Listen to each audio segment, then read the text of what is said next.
புதிய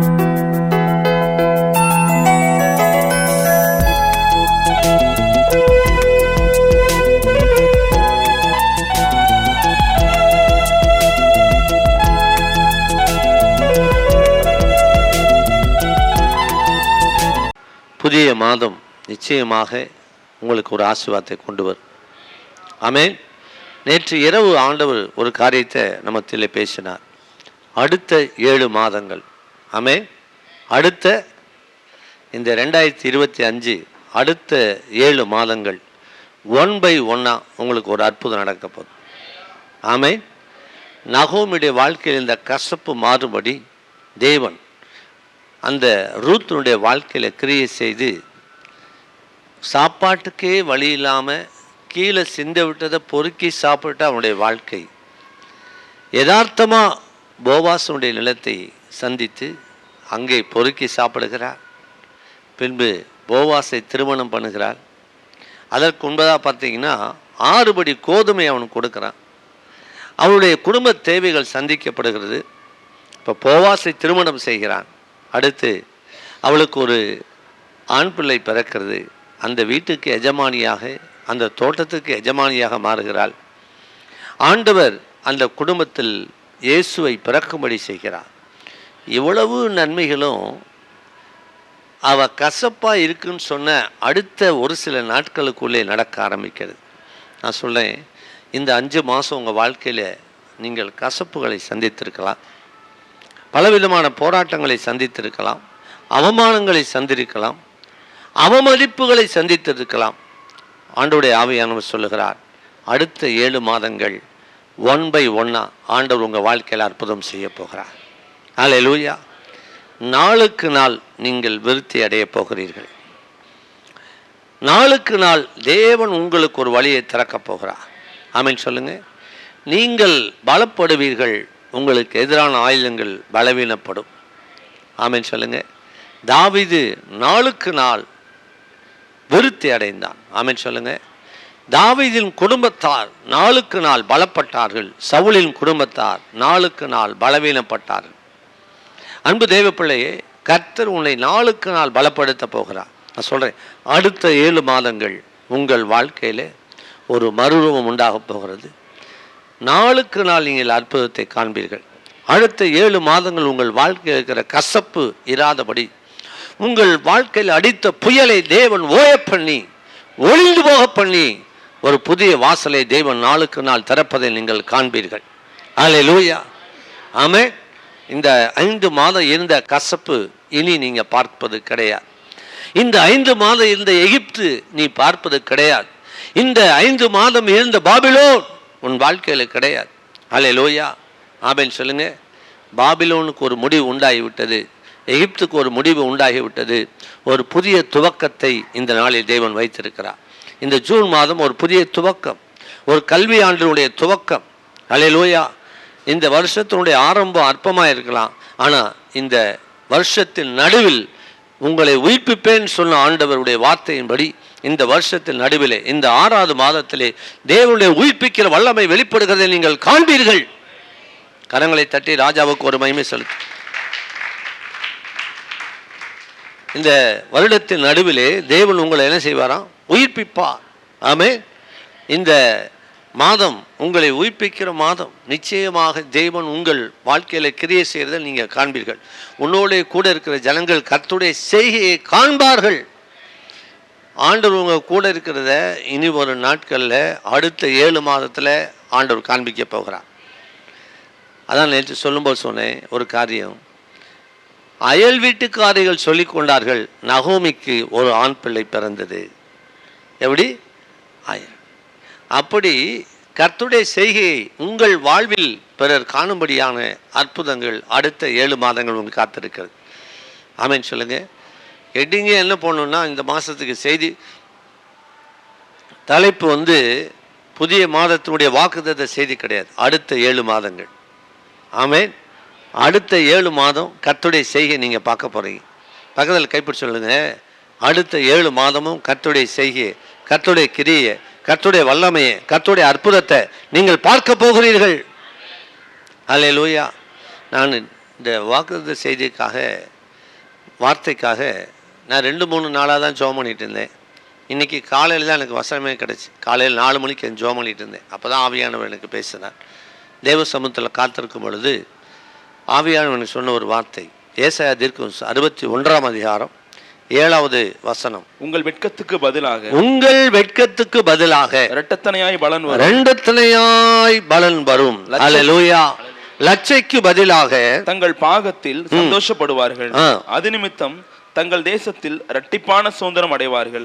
நித்திய மகிழ்ச்சி அவர்களுக்கு உண்டாகும். அல்லேலூயா. கரங்களை தட்டி ஆண்டவர் இயேசுவுக்கு ஒரு மகிமை செலுத்துவோம். நான் காலையில் தேவ சமூகத்துக்கு போய் ஆண்டவருக்கு நன்றி சொல்லிகிட்டே உட்கார்ந்துருந்தேன். என் மைண்டில் இருக்கிற எல்லா வசனத்தையும் நான் அழிச்சிடேன் ஆண்டவரே அப்படி சொன்னேன். என் மனசில் இருக்கிற எல்லா வசனத்தையும் நான் என்ன செய்கிறேன், அழிச்சிடேன். என் மைண்டில் இருக்கிற எல்லா வசனத்தை நீங்கள் தான் எனக்கு பேசணும். ஏன்னா நான் ஒன்று நினச்சி இதுதான் உங்களுடைய வாக்குத்தத்தை நான் நினைக்கக்கூடாது. நீங்கள் எனக்கு சொல்லணும் இந்த மாதம் வாக்குத்தத்தத்தை அப்படி சொல்லி தேவ சமூகத்தில் உட்கார்ந்து ஆராதனை பண்ணி கர்த்தரை மகிமைப்படுத்தும் போதே ஆண்டவர் எனக்கு வெளிப்படுத்தினார். அல்லேலூயா. இந்த போர்ஷனுடைய ரெகுலர் போர்ஷன் கிடையாது. இந்த பகுதியை நான் படித்து ரொம்ப நாள் ஆச்சு. ஆவியானவர் இன்றைக்கு ஒரு உந்துதலோடு இந்த வார்த்தையை பேசினார். ஆமென். உங்கள் வெட்கத்திற்கு பதிலாக இரண்டத்தனையான பலன் வரப்போகிறது. ஆமென் சொல்லுங்களேன். அல்லேலூயா. நீங்கள் வெட்கம் அடைந்த சகல தேசத்திலிருந்து ஆண்டவர் உங்களை புறப்பட பண்ணி ரெட்டிப்பான நன்மையை தரப்போகிறார். இரண்டத்தையான பலன்னா ரெட்டிப்பான நன்மை என்று சொல்லப்பட்டிருக்கிறது. ரெட்டிப்பான நன்மையை தருவேன், இன்றைக்கே தருவேன். அடுத்த 7 மாதங்களில் இந்த ஜூன் மாதத்திலிருந்து நீங்கள் ரெட்டிப்பான நன்மையை பார்க்க போகிறீர்கள். ஆமென் சொல்லுங்க. ரெட்டிப்பான நன்மையை தேவன் உங்களுக்கு தரப்போகிறார். நீ எங்கே வெட்கத்தை அனுபவிச்சீங்களோ, நீங்கள் எந்த இடத்துல அவமானத்தை சந்தித்தீர்களோ, எந்த இடத்தில் நிந்தையை சுமந்தீர்களோ, அதே இடத்தில் தேவன் உங்களுக்கு ரெட்டிப்பான நன்மையை தரப்போகிறார். ரெட்டிப்பான நன்மை உங்களுக்கு வரப்போகிறது. இரண்டத்தனையாய் பலன் வருமா? ஆமென் சொல்லுங்க. உங்கள் வெட்கத்திற்கு பதிலாக, பக்கத்து சொல்லுங்க, உங்கள் வெட்கத்துக்கு பதிலாக ரெட்டிப்பான நன்மை வரப்போகுது. அல்லேலூயா. இரண்டத்தனையான பலன் வரப்போகுது. ஆமென். அல்லேலூயா. ஆமாம். அன்னால் அவமானப்படுத்தப்பட்டாங்க. யாருனால? பெலினால்னால அவமானப்படுத்தப்பட்டாங்க, அவமதிப்பு செய்யப்பட்டாங்க. அவமானம் வேற, அவமதிப்பு வேற. அதான் அந்த இடத்துல சொல்ல வெட்கம். அடுத்து பார்த்தீங்கன்னா லட்சை என்று சொல்லப்பட்டிருக்கு. வெட்கம் இல்லாத, அதாவது எல்லாருக்கும் நடக்கிறது அவங்களுக்கு நடக்கலை. எல்லாருக்கும் குழந்தை பேர் உண்டு, அவளுக்கு குழந்தை பேர் இல்லை. இந்த பாக்கியம் இல்லாதனால அவர்கள் அவமானம் அடைந்தார்கள். ஒன்று அவமானம் அடைந்தார்கள், வெட்கம் அடைந்தார்கள். எல்லாருக்கும் நடக்கிறது, எனக்கு நடலையே. அவங்க மலடின்னு சொல்லியிருப்பான். எல்லாரும் ஒரு தரக்குறைவாக அவங்கள பார்த்துருப்பாங்க. இப்படி அவள் அவமானப்படுத்தப்பட்டாள். நிந்தை. அந்த வசனம் சொல்ல அடுத்தது லட்சைக்கு பதிலாக, அதுக்கு பேர் என்ன? அவமதிப்பு என்று பொருள். என்னது? அவமதிப்பு. இப்போ நீதிமன்றத்தில் ஒரு வழக்கு தொடராங்க. அந்த வழக்கில் ஒரு ஆணையை பிறப்பிக்குது நீதிமன்றம். அந்த ஆணையை பெற்றதுக்கப்புறம் உங்களுக்கு ஒரு பட்டா கொடுக்கணும், இல்லைன்னா உங்களுக்கு சம்பளம் கொடுக்கணும், ஏதோ ஒன்று கொடுக்கணும்னு கோர்ட்டு ஒரு உத்தரவு கொடுக்குது. அந்த உத்தரவை இத்தனை நாளைக்குள்ளே நீங்கள் செயல்படுத்தணும்னு உத்தரவு கொடுத்துருக்குறாங்கன்னு வச்சுக்கங்களேன். தாசில்தாருக்கு உத்தரவு கொடுக்குறாங்க, உங்களுக்கு பட்டாவை இந்த 4 வாரத்துக்குள்ளே கொடுக்கணும். 4 வாரம் ஆகியும் கொடுக்கல. 5ஆவது வாரத்தில் நீங்கள் மறுபடியும் ஒரு வழக்கு போடலாம். என்ன வழக்கு தெரியுமா? நீதிமன்ற அவமதிப்பு வழக்கு. எனக்கு கொடுக்க வேண்டிய நேரத்தில் கொடுக்கல, நீதிமன்றத்தையே அவன் என்ன செய்யறான் அப்படின்னு சொல்லி ஒரு வழக்கு போட்டால் அவங்க என்ன செய்வாங்க தெரியுமா? ஒன்றும் சொல்ல மாட்டாங்க. கோர்ட்டு வேறு எதுவுமே செய்யாது. தாசில்தாரை நேரடியாக வர சொல்லுவான், நேரடியாக ஆஜராகுன்னு சொல்லுவான். நேரடியாக ஆஜராகி அவங்க என்ன பண்ணுவாங்கன்னா, ஜட்ஜி என்ன சொல்லுவாருன்னா, இங்கே இருந்தே ஆர்டர் போட்டு நீ போகலாம் அப்படிம்பாங்க. எப்படி? ஸ்பாட்டில் உட்கார வச்சுக்கிட்டு நீங்கள் ஆர்டரை ப்ரெசன்ட் பண்ணிவிட்டு அதுக்கப்புறம் என்ன செய்யுங்க. அப்படி இல்லைன்னா என்ன செய்வார் தெரியுமா? அவங்க எஃப்ஐஆர் போடுவார், அவங்கள கைது நடவடிக்கை கொண்டு போவார். இதெல்லாம் நான் பார்த்துருக்குறோம். அவங்க அங்கேயே உட்கார வச்சுருப்பாங்க. அந்த அதிகாரி, அந்த சம்பந்தப்பட்ட அதிகாரி அதே இடத்துல உட்கார வச்சு ஆர்டர் வாங்காமல் அனுப்பக்கூடாதுன்னு சொல்லிட்டு போயிடுவார் ஜட்ஜி. காவலுக்கு ஆள் போட்டுருவாங்க. அங்கேருந்து அவங்க போக முடியாது. உத்தரவு வழங்கின பிறகு தான் போக முடியும். அது அவமதிப்பு வழக்கு. நான் சொல்கிறேன், உங்களுக்கு கிடைக்க வேண்டியது கிடைக்கிற வரை ஆண்டவரே விட மாட்டார். அல்லேலூயா. உங்களுக்கு ரெட்டிப்பான நன்மையை ஆண்டவர் தரப்போறாருங்க. கரங்களை தட்டி ராஜாவுக்கு மகிமை செலுத்துவோம். ரெட்டிப்பான உனக்கு பலன் வரப்போ, இந்த 2025 ஜூன் மாதம் உனக்கு பலன் வருகிற மாதம். உன் கையில் பிரயாசத்திற்கு பலன் வருகிற மாதம். நீ கையிட்டு செய்கிற காரியங்களுக்கெல்லாம் பலனை பார்க்கிற மாதம்.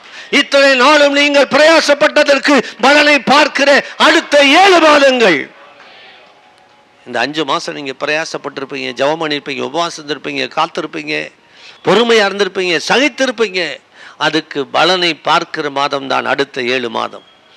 இந்த ஜூன் மாதத்தில் ஆண்டவர் சொல்கிறாரு, இதுவரை பிரயாசப்பட்டு காத்திருந்த, இப்போ உன் கையில் வந்து சேர்ப்ப. எப்படின்னா ரெட்டிப்பாக வரப்போகுதுன்றார். ஆமேன்னு சொல்லுங்க. எப்படி வருது? ரெட்டிப்பான நன்மை உங்களுக்கு வரப்போகுது. ஆண்டவர் பலனை இந்த ஜூன் மாதத்தில் காணும்படி செய்ய போகிறார். உன் கண்கள் காணும், ரெட்டிப்பான பலன் வரும். இப்போ அன்னாள் அப்படிதான். இல்லை என்ற ஒரு அவமானம், வெட்கம், அதுக்கு அடுத்து அவள் அவமதிப்பு செய்யப்படுகிறாள். யாருனால? ஆமாம், சில மனிதர்கள் நம்மளை டிஸ்கரேஜ் பண்ணுவாங்க. நம்முடைய மதிப்பை குறையும்படி சிலர் செய்வார்கள், குறையும்படி பேசுவார்கள், குறையும்படி நடத்துவார்கள். சில மனிதர்கள் அப்படி செய்வாங்க. உங்கள் உறவுக்காரங்க, சொந்தக்காரங்க, நீங்கள் வேலை செய்கிற இடத்துல உங்கள் மதிப்பை குறைக்கிற மாதிரி சில சம்பவங்கள் கூட நடந்திருக்கலாம். நீங்கள் நடக்கலேன்னு அவமானப்படுத்தப்பட்டது ஒரு பக்கம், இருக்கிறத குறைக்கிறது இன்னொரு பக்கம். இதெல்லாம் நடந்திருந்தால் கூட ஆண்டவர் சொல்கிறார், இப்படியெல்லாம் நீங்கள் பாதிக்கப்பட்டிருக்கீங்களா? ஆவியானவர் உங்களுக்கு சொல்லுகிறார், ரெட்டிப்பான நன்மை வரப்போகுது, உனக்கு ரெண்டத்தனையான பலன் வரப்போகிறது, இந்த மாதம் பலன் இருக்குன்னு ஆவியானவர் சொல்லுகிறார். அல்லேலூயா.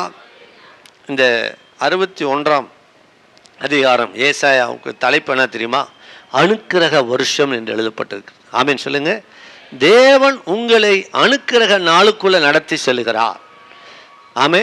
இந்த வருடம், இந்த கல்வியாண்டு உங்களுக்கு எப்படி இருக்குன்னா அனுக்கிரக வருஷம். தேவன் உங்களுக்கு அனுக்கிரகம் செய்கிற வருடமாக அடுத்த 7 மாதங்கள் நிச்சயமாக இருக்கும். நீங்கள் எழுதி வைத்துக்கொள்ளுங்க. இந்த ஜூன் மாதனுடைய செய்தியை நான் சொல்கிறேன் உங்களுக்கு. ஆவியானவர் உங்களுக்கு வெளிப்படுத்துகிறார். நான் இல்லை, என்னுடைய வார்த்தையில் இது பரிசுத்த ஆவியானவர் உங்களுக்கு சொல்லுகிற வார்த்தை. இதில் ஒன்று கூட தரையில் விழாதபடி தேவன் காப்பார். அல்லேலூயா. நிச்சயமாக உங்கள் பிரயாசத்திற்கு, உங்கள் ஜபத்திற்கு பலன் வரப்போகிறது. கரங்களை தட்டி ராஜாவுக்கு ஒரு மகிமை செலுத்தும். அல்லேலூயா. எப்படி வருமா? ரெண்டத்தனையா. நம்ம மத்தியில் 1000 அம்மா வருவாங்க. அவருடைய மகள் ஜெய்வானி சரஸ்வதி வந்தாங்க. அடுத்து அவருடைய கணவர் இப்போ குடும்பமாக வராங்க. அவருடைய கணவர் கடந்த முறை என்கிட்ட சொன்னார், போன வருஷம், அதாவது அவங்க ஒய்பிஎம் என்று சொல்லக்கூடிய ஒரு ஐடி கம்பெனியில் ஒர்க் பண்ணுறார் சென்னையில். அது ஒரு ஃபேமஸான, அது உயர்ந்த தரம் வாய்ந்த நல்ல ஒரு கம்பெனி, அதில் இருக்கிறார். அப்போது அவங்களுக்கு ப்ராஜெக்ட் கொடுத்துக்கிட்டே இருப்பாங்க. அந்த ப்ராஜெக்ட் முடித்த உடனே வேறு ப்ராஜெக்ட் கொடுக்கணும்.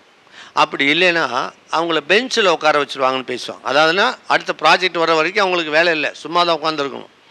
எப்போ ப்ராஜெக்ட் வருதோ அப்போ தான் எடுப்பாங்க. 3 மாதம் இல்லைன்னா அவங்கள வேலையிலேருந்தே காலி பண்ணிடுவாங்க. கடந்த முறை என்கிட்ட சொன்னார் போன வருஷம். அப்போ நான் சொன்னேன், நிச்சயமாக ஆண்டவர் செய்வார், நீங்கள் போங்க. அதே போல் 3ஆவது மாதம் முடிவில் ஆண்டவர் ஒரு அற்புதம் செய்தார். அல்லேலூயா. அந்த ப்ராஜெக்ட் இந்த பிப்ரவரி மாதம் மார்ச்சில் முடிஞ்சிருச்சு. மார்ச்லேருந்து அவர் பெஞ்சுக்கு வந்துட்டார் மறுபடியும். இப்போ மே மாதம் லீவில் சொல்லிட்டு போனார், நான் 2 மாதமாக பெஞ்சில் இருக்கேன் பிரதர், இன்னும் 1 மாதம்தான் இருக்குது. இந்த மாதத்துக்குள்ளே நான் என்ன செய்யணும்? எனக்கு ப்ராஜெக்ட் வரணும், எனக்கு வேலை கொடுக்கணும், என்னை உள்ள ஏதாவது ஒரு ப்ராஜெக்ட் கொடுத்து எடுக்கணும். இல்லைன்னா இந்த கம்பெனிலேருந்து நான் என்ன செய்யணும்? வெளியில் போகணும் அப்படி சொல்லிட்டு போனார். அப்போ நான் சொல்லி, ஆவியானவர் அவருக்கு சொன்ன வார்த்தை என்ன தெரியுமா? அடுத்த முறை என்னை சந்திக்கும் போது, நான் ப்ராஜெக்ட் எடுத்துட்டேன், எனக்கு எடுத்துட்டாங்க, நான் அதில் உட்காந்துருக்கிறேன், நான் வேலையில் சேர்ந்துட்டேன் அப்படின்னு நீங்கள் சொல்லும்படி ஆண்டவர் கிரியை செய்வார்.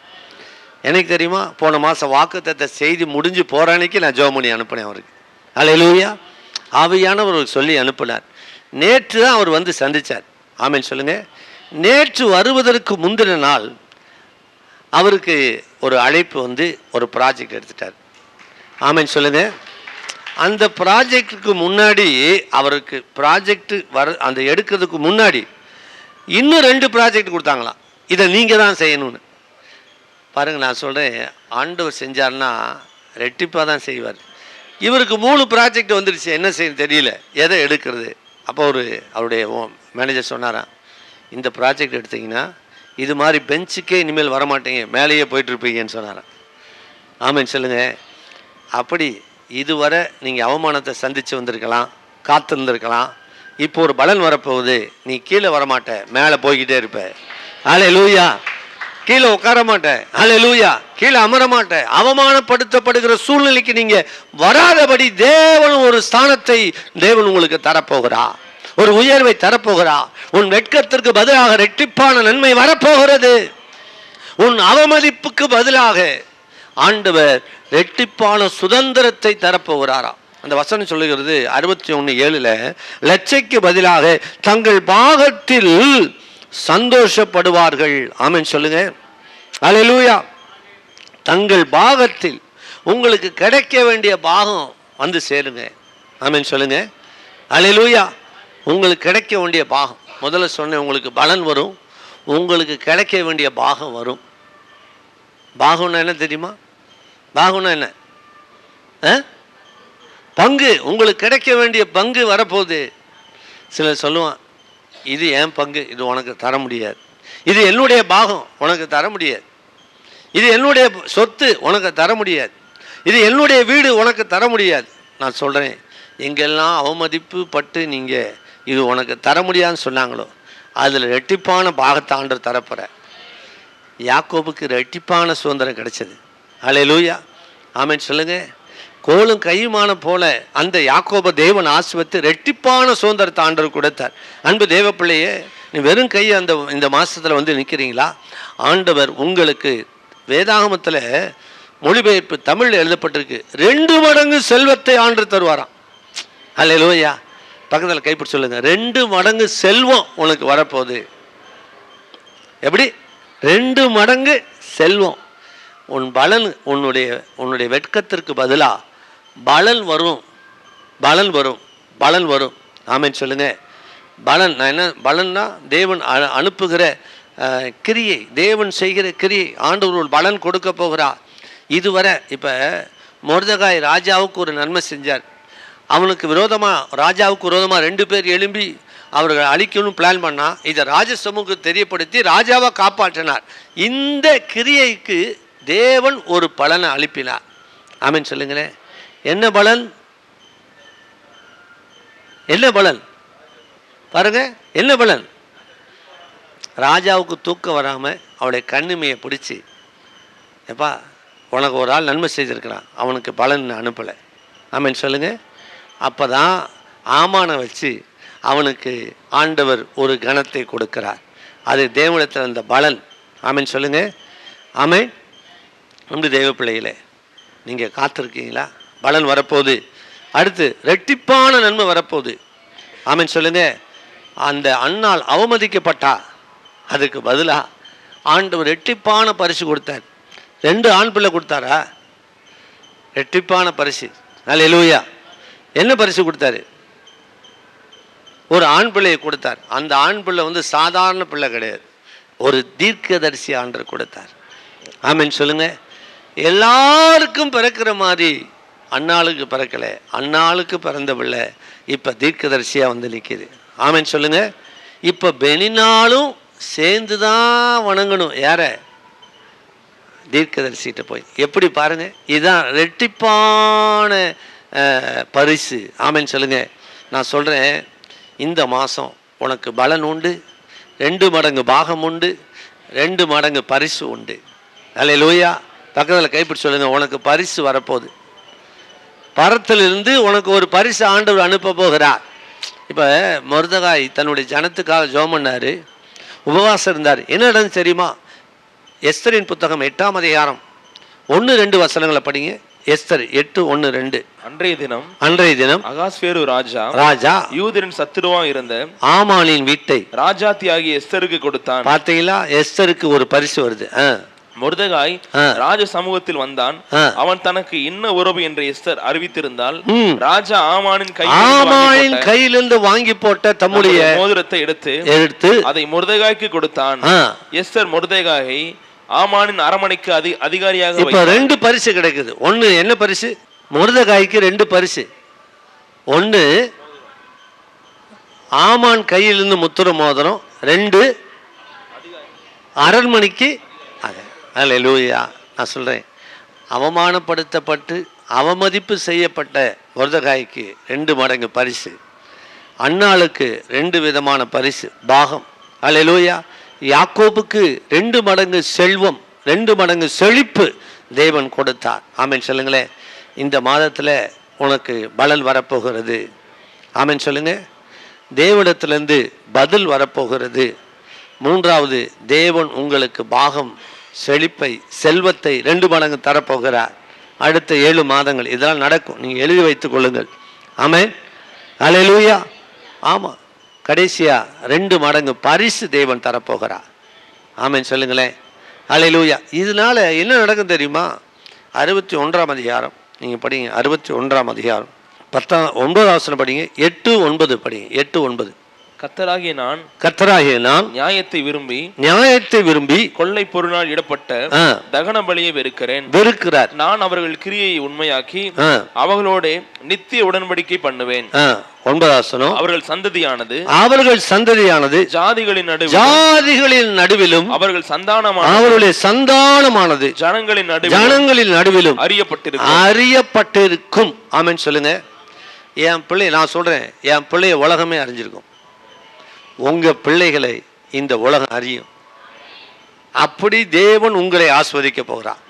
இந்த பரிசனம் எப்படி இருக்குன்னா, உலகம் உங்களை அறிகிற மாதிரி இருக்கும், தமிழ்நாடு உங்களை அறிகிற மாதிரி இருக்கும், உசிலம்பட்டி உங்களை அறிகிற மாதிரி இருக்கும். நீங்க வேலை செய்யற இடத்துல நீங்க எந்த போஸ்ட்ல இருந்தாலும் சரி, யார் இவர், இந்த பிரவீன்றவர் யார் அப்படின்னு கேட்குற மாதிரி போஸ்ட் ஆஃபீஸில் எல்லாருக்கும் தெரிய வரும்படி தேவன் அற்புதம் செய்வார்.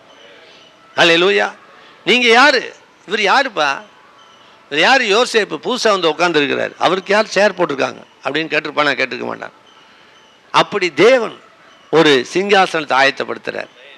ஆமென் சொல்லுங்க. உங்களுக்கு இல்லை, உங்க பிள்ளைகளுக்கும் செய்ய போறாருன்றேன். உங்களுக்கு மட்டும் இல்லை, உங்க பிள்ளைகளுக்கே செய்ய போறாருன்னா அப்போ ஆண்டவர் உங்களை கைவிடுவாரா? ஆமென் சொல்லுங்களேன். தேவன் செய்ய போகிற காரியங்கள் பாருங்க. உங்க சந்ததி, உங்கள் சந்தானம், உங்க பிள்ளைகள் அறியப்பட்டிருப்பார்கள். அந்த அளவுக்கு தேவன் ஒரு பரிசு வைத்திருக்கிறார், ஒரு மேன்மை வைத்திருக்கிறார். அடுத்த 7 மாதங்களில் நீங்க இதை சந்திக்க போறீங்க. கரங்களை தட்டி ராஜாவுக்கு ஒரு மகிமை செலுத்துவோம். ஆமென் சொல்லுங்களேன். அடுத்து, அவர்களை பார்க்கிற யாவரும் அவர்கள் கர்த்தரால் ஆசீர்வாதம் பெற்ற சந்ததி என்று அறிந்து கொள்வார்கள். அல்லேலூயா. இவர்கள் கர்த்தரால் ஆசீர்வதிக்கப்பட்ட சந்ததி என்று. ஆமென். இவர் கர்த்தரால் ஆசீர்வதிக்கப்பட்டவர்னு சொல்ற காலம் வரப்போகுது, உள்ள நாள் வரப்போகுது. நீ கர்த்தரால் ஆசீர்வதிக்கப்பட்டவராமே அப்படின்னு ஈசாக்க தேடி வந்தாங்களே, அது மாதிரி தேடி வர நாள் வரப்போகுது. உங்களை யார் அவமதிச்சாங்களோ, யார் உங்களை வெட்கத்திற்கு உட்படுத்தினார்களோ, அவர்கள் உங்களை தேடி வந்து உங்களோடு சமாதானமாகும்படி செய்ய போகிறார். அல்லேலூயா.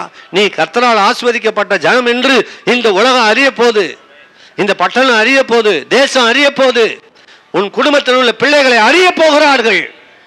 அல்லேலூயா. அப்படிப்பட்ட அற்புதமான மாற்றத்தை தேவன் உங்களுக்கு தரப்போகிறார்.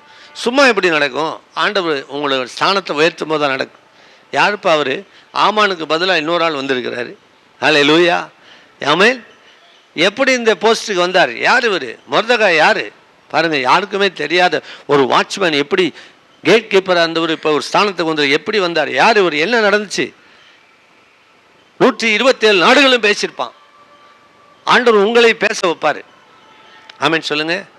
இப்போ உங்க அவமானத்தை பேசுறாங்கல்ல, உங்களை வெட்கத்தை குறித்து பேசுறாங்கல்ல, உங்களை கேவலமா பேசுறாங்கல்ல, ஆண்டவர் அதே இடத்துல உங்களை குறித்து பேசும்படியா ஒரு மகிழ்ச்சிகரமான சம்பவத்தை செய்ய போறார். அந்த வசனம் சொல்லுது, நித்திய மகிழ்ச்சி அடைவார்கள். 7 கடைசி வசனம், நித்திய மகிழ்ச்சி அவர்களுக்கு உண்டாகும். பாருங்க, நித்திய மகிழ்ச்சி. ஆமென் சொல்லுங்களேன். எப்படி? சில ஆட்கள் நம்முடைய வாழ்க்கையில் வந்து போயிருப்பான், போட்டு பார்ப்போன்னு சில காரியத்தை செய்வான். இவங்கெல்லாம் யார்? என்னை தட்டி விடுவோன்னு ஏதாவது ஒன்று சொல்லியிருப்பான், ஏதாவது பேசியிருப்பான், விட்டு பார்த்துருப்பான். அவெல்லாம் நீ உங்கள் பக்கமே வராதபடி எச்சரிக்கையாக இருப்பான். இவன் கர்த்தரால் ஆஸ்வதிக்கப்பட்ட ஜனம் என்று சொல்லி பயப்படும்படியா தேவன் கிரியை செய்ய போகிறார். யாக்கோபை குறித்து ஒரு பயங்கரம் உண்டாச்சு. ஆமே, தேவன் அப்படி செய்ய போகிறார். நீ கர்த்தருடைய ஜனம். நல்லா கவனிங்க அன்பு தேவ பிள்ளைகளே, இந்த மாதம் உங்களுக்கு அடுத்த 7 மாதத்தில் பலன் இருக்குது. ஆமேன்னு சொல்லுங்க. அடுத்து உங்கள் ஜபத்திற்கு பதில் இருக்குது. 3வது உங்களுக்கு பாகம் 2 மடங்கு செல்வம் இருக்குது. 4வது தேவன் உங்களுக்கு என்ன செய்ய போகிறாரு சொல்லுங்க? பரிசு வழங்க போகிறார். ஆமேன்னு சொல்லுங்க. நீ கர்த்தருடைய ஜனமாக இருந்தால் தான் இதெல்லாம் நடக்கும். யாரு? ஆமாம், கர்த்தருடைய ஜனம். அதான் ஒருத்தன் சொன்னான், பொங்கலுக்கு என்னடா ஃபோட்டோ பெரிய பெரிய ஃபோட்டோ வச்சு ஃப்ளெக்ஸ்லாம் வச்சுருக்கிறான், உன் ஃபோட்டோவையும் சேர்த்து வச்சுருக்க அப்படின்னா, மோகன்சி லாசரஸ் பொங்கல் கும்பிட சொல்லியிருக்கிறாருன்னுன்றான். அதனால் ஃபோட்டோவை மே மாதம் கும்பிட்ற பொங்கலுக்கும் என் ஃபோட்டோ வச்சுருக்கேன். சில ஆட்கள் இருக்கிறான். நீ கர்த்தருடைய ஜனம், மறந்துடாது. ஆமென் சொல்லுங்கள். நீங்கள் கர்த்தருடைய ஜனமாக அங்கீகரிக்கப்பட வேண்டும். ஆண்டோடைய பிள்ளைகள்னா அதுக்கேற்ற பரிசுத்தமாக இருக்கணும், அதுக்கேற்ற உண்மை இருக்கணும், அதுக்கேற்ற நடக்க இருக்கணும், அதற்கேற்ற பேச்சு இருக்கணும், அதற்கேற்ற செயல்பாடு இருக்கணும். அதான் தேவன் விரும்புகிறார். நீ கர்த்தருடைய ஜனம். பக்கத்தில் கைப்பிடி சொல்லுங்க, நீ கர்த்தருடைய ஜனம். நீ யாரு? கர்த்தருடைய ஜனம். நீ கர்த்தரால் ஆஸ்வதிக்கப்பட்ட ஜனம். அதுக்கேற்ற பொறுமையை காத்துக்கொள்ளுங்க. ஹல்லேலூயா. ஆமாம், உன் நடக்கையை காத்துக்கொள்ளுங்க, உடைய கண்களை காத்துக்கொள்ளுங்க, உடைய வார்த்தையை காத்துக்கொள்ளுங்க, உடைய நாவை காத்துக்கொள்ளுங்க, உடைய சரீரத்தை காத்துக்கொள்ளுங்க. நீ அவருக்கு பரிசுத்த ஜனம், மறந்து விடாதிருங்கள். அந்த ஜனத்துக்கு தான் இந்த ஆசீர்வாதம். அப்படியே எழுதி ஜெபிக்கலாம். கரங்களை தட்டி ராஜாவுக்கு ஒரு மகிமை செலுத்துவோம். இந்த நல்ல காலையில் நல்ல கரங்களை தட்டி இந்த புதிய மாதத்தில் தேவன் பேசின நல்ல வார்த்தைகளுக்காக நன்றி. அடுத்த 7 மாதங்கள் எங்கள் வாழ்க்கையில் நடக்கிற சம்பவங்களை குறித்து நீர் பேசினதற்காக நன்றி. ஆண்டவரே, அவமானப்பட்ட இடத்துல, அவமதிப்பு செய்யப்பட்ட இடத்துல ஆண்டவரே எங்களுக்கு ஒரு கிரீடம் பூக்க போவதற்காக நன்றி. கிரீடம் பூக்கும், உன் தலையில் மேல கிரீடம் பூக்கும். வெட்கப்பட்ட இடத்துல வெட்கத்திற்கு பதிலாக உன் தலையில ஒரு கிரீடம் பூக்க போகிறது. தலையில் ஒரு கிரீடம் பூக்க போகிறது. ஒரு வெற்றி உன்னை தேடி வரப்போகிறது. பரிசு உனக்கு இறங்கி வருகிறது. பரிசு இறங்கி வருகிறது. பலன் இறங்கி வருகிறது. ஆசீர்வாதம் இறங்கி வருகிறது. பாகம் இறங்கி வருகிறது. தேவன் தம்முடைய வல்லமையினால் உன்னை நிரப்புகிறார். ஓ, ஆண்டவர் நீதி செய்கிற தேவன். நீதியை நீதியை நீதியை முளைக்க பண்ணுவார். நீதியை முளைக்க பண்ணுவார். எப்படி இந்த நிலம் முளையை அப்படியே கிளம்பி செய்கிறது, எப்படி விளைய செய்கிறதோ அது போல நீதியை முளைக்க பண்ணுவார். உனக்கு ஒரு நீதியை முளைக்க பண்ணுவார். இந்த காலை வேளையில் அன்பு தேவ பிள்ளையே, ஆண்டவரும் குடும்பத்தில் இருக்கிற குறைவை மாற்றுகிறார், அவமானத்தை மாற்றுகிறார், நிந்தையை மாற்றுகிறார். உனக்கு ஒரு பிள்ளையை கொடுத்து நிந்தையை மாற்றுகிறார். கற்பத்தின் கனியை கொடுத்து நிந்தையை மாற்றுகிறார். உன் திருமண காரியத்தை ஏற்ற துணை அனுப்பி உன் வெட்கத்திற்கு பதிலாக 2 துணை பலன் வருகிறது. இரட்டிப்பான பரிசு வருகிறது. மகிழ்ச்சி வருகிறது. உன் கடல் பிரச்சனை தேவன் ரத்து செய்கிறார். 2 மடங்கு செல்வம் வருகிறது. உன் வியாபாரத்தில் ஒரு செழிப்பு உண்டாக போகிறது. நீ இழந்த நன்மைகள் உன்னை தேடி வருகிறது.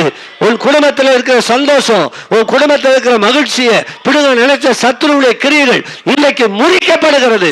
உனக்கு விரோதமாக எழும்புகிற ஆயுதங்கள் வாய்க்காதே போகும். எந்த மனிதர்கள் உன்னை அவமானப்படுத்தினார்களோ, அவமதிப்பு செய்தார்களோ அவர்களே உன்னை தேடி வருவார்கள். ஆசீர்வதியும், அற்புதம் செய்யுங்க. இந்த புதிய கல்வி ஆண்டுக்காக ஜெபிக்கிறோம். படிக்கிற பிள்ளைகள் ஆண்டவரே ஞானத்தின் ஆவியால் நிரப்பும். எங்கே சேரணும்னு தெரியாமல் இருக்கிற பிள்ளைகளுக்கு வழியை காண்பீங்க. நல்ல ஸ்கூலில் இடம் கிடைக்கட்டும். நன்றாக படிக்க உதவி செய்யுங்க. ஆசிரியர்களுக்காக ஜெபிக்கிறோம். நன்றாக பாடம் நடத்தி பிள்ளைகளுக்கு தேவையான ஆண்டவரை கல்வியை கொண்டு செல்ல உதவி செய்யுங்க. எங்கள் தேசத்தில் இருக்கிற அனைத்து பள்ளிகளையும், எங்கள் பட்டணத்தில் இருக்கிற அனைத்து பள்ளிகளையும் ஆசீர்வதியும். கல்வி நிறுவனங்களை ஆசீர்வதியும், கல்லூரிகளை ஆசீர்வதியும். அது பணியாற்றுகிற ஒவ்வொருவரும் உண்மையும் உத்தமமாக செயல்பட கர்த்தர் கிரியை செய்யும். ஒவ்வொரு கல்வித்துறை அதிகாரிகளுக்காக ஜெபிக்கிறோம், அவர்களை ஆசீர்வதியும். இந்த ஆண்டு பயணத்தில் சிறு பிள்ளைகளுக்கு விபத்து நடக்கக்கூடாது, ஆபத்து நடக்கக்கூடாது, வியாதிகள் வரக்கூடாது, கொள்ளை நோய் வரக்கூடாது. சிறு பிள்ளைகளை பாதுகாத்துக் கொள்ளும், குழந்தைகளை பாதுகாத்துக் கொள்ளும், எல்லா விதமான ஆபத்துக்கு விலக்கி பாதுகாத்துக் கொள்ளும். விபத்து நடக்கக்கூடாது, ஆக்சிடென்ட்னால மரணம் இருக்கக்கூடாது. சிறு பிள்ளைகளுக்கு சிறு சேதம் வராமல் நீங்க பாதுகாத்துக் கொள்ளுங்க. அதிகாரிகளுடைய பயணத்தில் கூட இருங்க. அதிகாரிகள் உண்மை உத்தமமாக செயல்பட கிருபை செய்யுங்க. எங்க தேசத்தில் இருக்கிற ஒவ்வொரு கல்வித்துறை அதிகாரிகளையும், கல்வி அமைச்சருக்காக, கல்வித்துறை அதிகாரிகளா டைரக்டர்ஸ்க்காக நாங்கள் ஜெபிக்கிறோம், ஆசீர்வதியும். ஆண்டவரே அப்பா, ஆசிரியர்களுக்காக ஜெபிக்கிறோம். தங்கள் கடமை உண்மையாக செய்ய அவர்களுக்கு பலன் தாரும். ஆண்டவரை கிருபை செய்யுங்க. ஒவ்வொரு பள்ளிகளும் படிக்கிற பிள்ளைகளை ஆசீர்வதி, நல்ல ஸ்தானத்துக்கு வர உதவி செய்யும். வந்திருக்கிற ஒவ்வொருவருக்காக ஆண்டவரை ஜெபிக்கிறேன். இந்த கல்வி ஆண்டு ஆசீர்வாதமாய் துவங்கட்டும். ஆராய்ந்து முடியாத பெரிய காரியத்தை பார்க்க உதவி செய்யும். இயேசுவின் நாமத்தில் ஜெபிக்கிறோம். எங்கள் ஜெபம் கேளும் ஜீவனுள்ள நல்ல பிதாவே.